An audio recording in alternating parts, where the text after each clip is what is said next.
Today we will study about simple pendulum.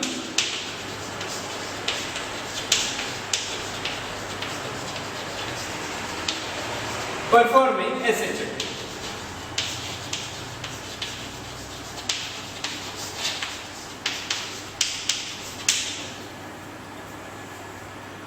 So when we define a pendulum,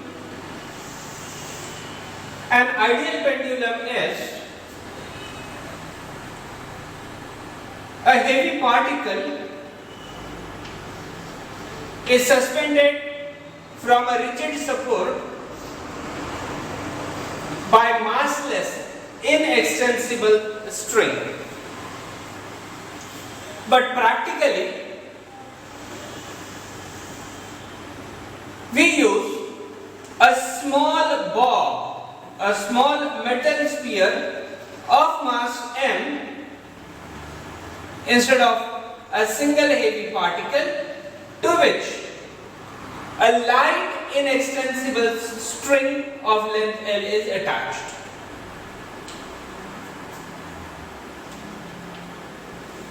This system, which has been hanged from a rigid support, is called practical simple pendulum.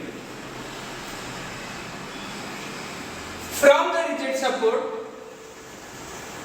to the center of gravity of the metal sphere is the length of simple pendulum. In equilibrium condition, when the pendulum is at rest, the weight of pendulum acts vertically downward. It is given by mg, where m is the mass of pendulum and g is acceleration due to gravity, which is balanced by the tension in the string. Say tau. When this pendulum is displaced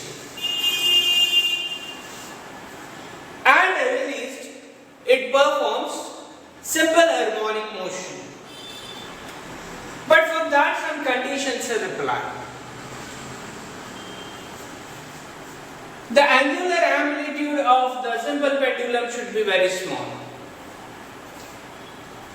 For that, when we consider about the amplitude, that is the maximum displacement of the bob in the lateral side, it should be 1/20th the length of the pendulum.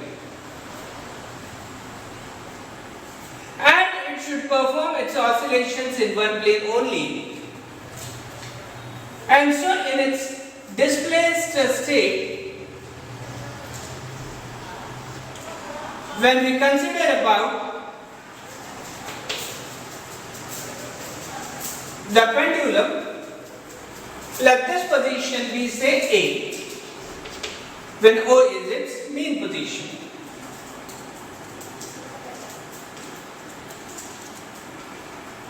So in this displaced position, let theta be its angular displacement.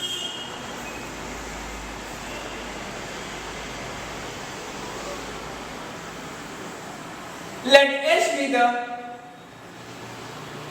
arc on which the pendulum shifts, but as the angle is very small, this is almost a straight line, and we'll take this segment as x. L is the length. In this displaced position, the weight acts vertically downwards, say mg, and the tension in the string acts towards the rigid support, say O dash. Now we can resolve mg into two components.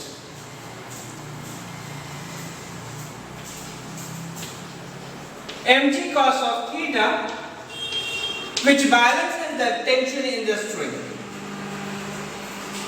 But mg sin of theta is the unbalanced force, and it acts towards the mean position.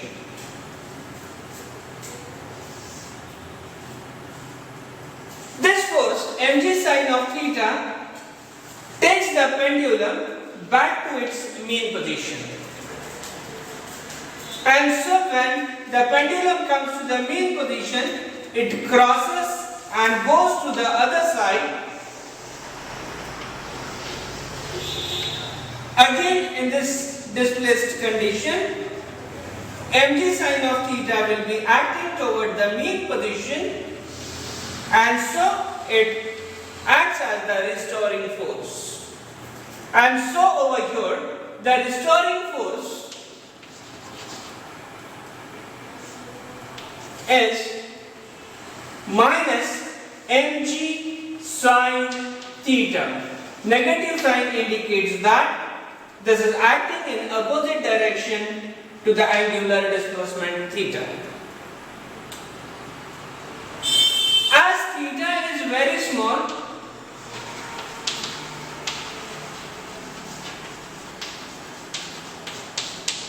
sine of theta is approximately taken as theta itself.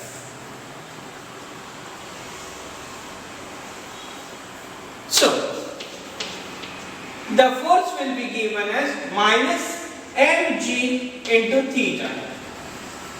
Sine of theta will have approximate value as theta if theta is very small. Now, if you see, theta can be measured as length of arc. This length of arc is taken as x upon the radius for the given arc, that is the length. And so theta can be written as x upon L. So F is equal to minus mg x upon L.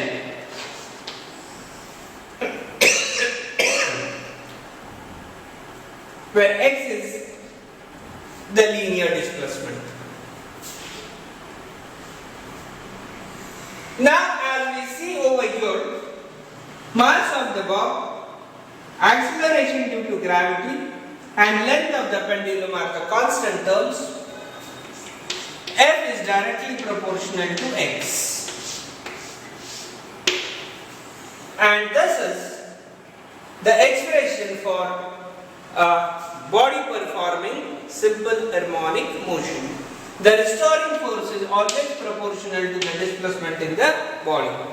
Minus sign indicates that the displacement and the restoring force are in opposite direction.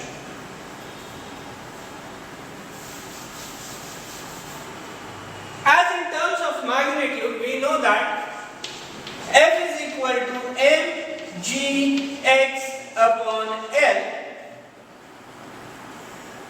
We can write force as M into acceleration, mass into acceleration. This will be mass into g into x upon L.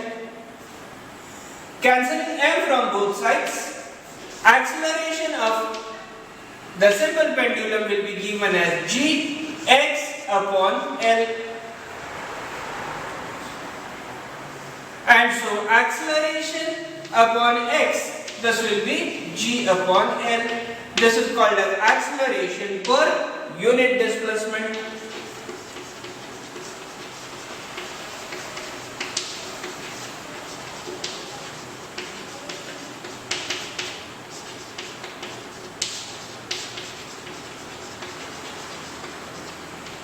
So acceleration per unit displacement is g upon L.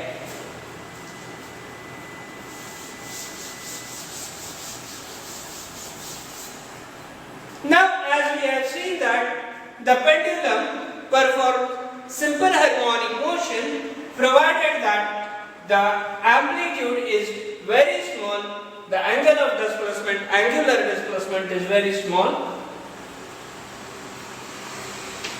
We know the period of pendulum, capital T, will be 2 pi upon omega.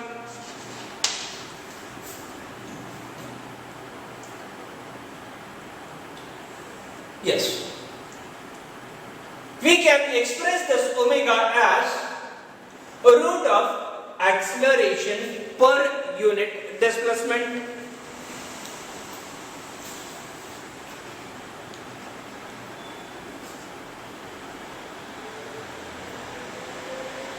Acceleration per unit displacement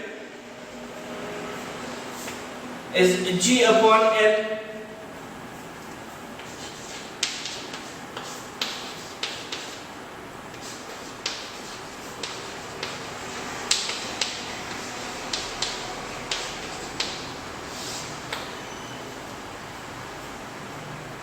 So, T will be equal to 2 pi upon under root acceleration per unit displacement.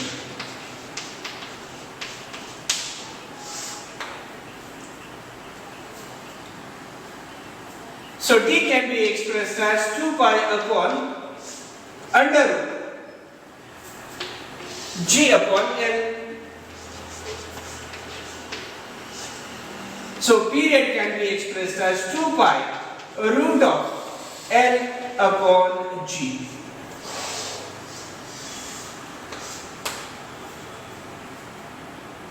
So period of simple pendulum is T is equal to 2 pi root of L upon G. So period of simple pendulum depends upon the length of the pendulum. It depends upon the acceleration due to gravity. For the given place where the acceleration due to gravity is known to us, as the length of the pendulum will go on increasing, the period of simple pendulum increases. The period of simple pendulum is time required for pendulum to perform one oscillation. So from this we can also find out the expression for frequency of simple pendulum.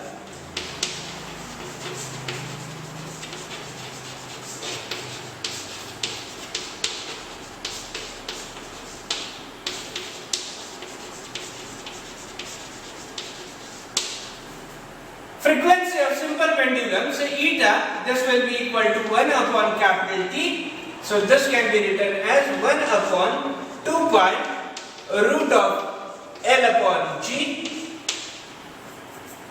So this can be 1 upon 2 pi multiplied by under root G upon L.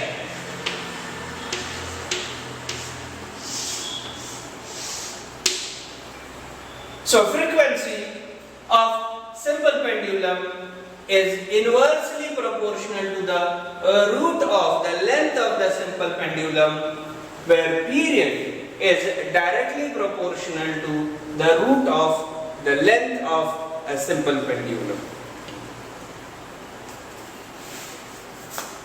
So from this, we are having some assumptions while deriving these particular formulas for the period of simple pendulum as well as for the frequency of the simple pendulum. Number one, the amplitude of oscillation must be very small, at least 20 times smaller than the length of the simple pendulum. That is, the length of the string is large. During the oscillation, bob moves along a single vertical plane. If doesn't move the single vertical plane, then it may constitute the conical cone about the point of the suspension, and then it may become a conical pendulum. So the following conclusions we can find out from the expressions which we have derived. Number one, the period of simple pendulum is directly proportional to the square root of the length of the simple pendulum, as 2 pi and G are constant. T will be equal to 2 pi upon root of G, that is the constant term, into root of L. So period of simple pendulum is directly proportional to the root of length of the simple pendulum. Second is the period of simple pendulum is inversely proportional to the square root of acceleration due to gravity. As we change the position on the surface of the earth, as we know, the acceleration due to gravity also changes. And so, the simple pendulum, the period will be inversely proportional to the root of the acceleration due to gravity if you keep the length of the simple pendulum constant. The period of simple pendulum does not depend upon the mass of the bob. That is, the mass of the pendulum has no role in deciding the period of simple pendulum. The period of simple pendulum is independent of its amplitude, provided that amplitude is small. And so in this way, we have learnt about the simple pendulum. Now let us have a discussion about a special case that is called as seconds pendulum.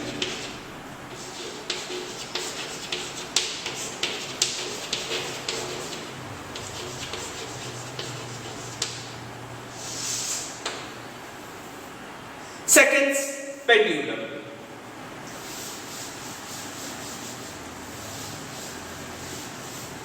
In construction, seconds pendulum is a simple pendulum.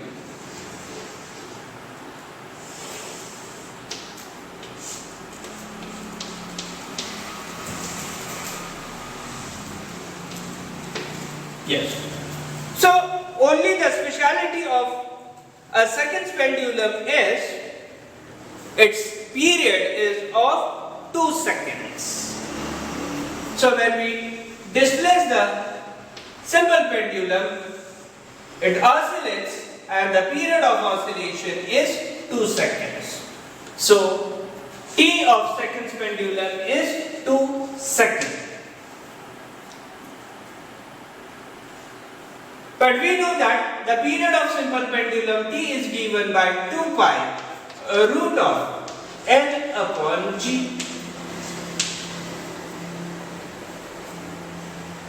So if we equate these two expressions, 2 pi root of L upon G, this is equal to 2. So root of L upon G is equal to 2 upon 2 pi.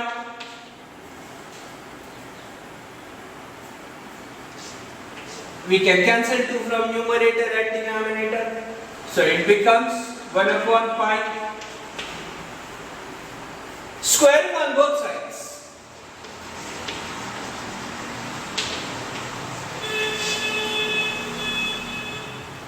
This becomes L upon G. This is equal to 1 upon pi square. Therefore, L is equal to G upon pi square. Now,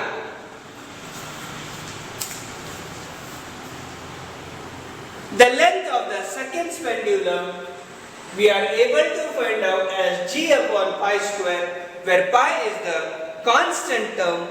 It is 22 upon 7, or approximately we take it as 3.14. Also, the acceleration due to gravity, on an average we take it as 9.81. So if we put the values, we can get the length of the seconds pendulum as this is 9.81 divided by 3.14 the whole square. And so, if we find out this value, it approximately comes to be 1 meter. Comes to be 0.998 meter, which is approximately equal to 1 meter. And so, to make a seconds pendulum, the length should be approximately equal to 1 meter. And then if we oscillate the pendulum, the period of the pendulum becomes 2 seconds.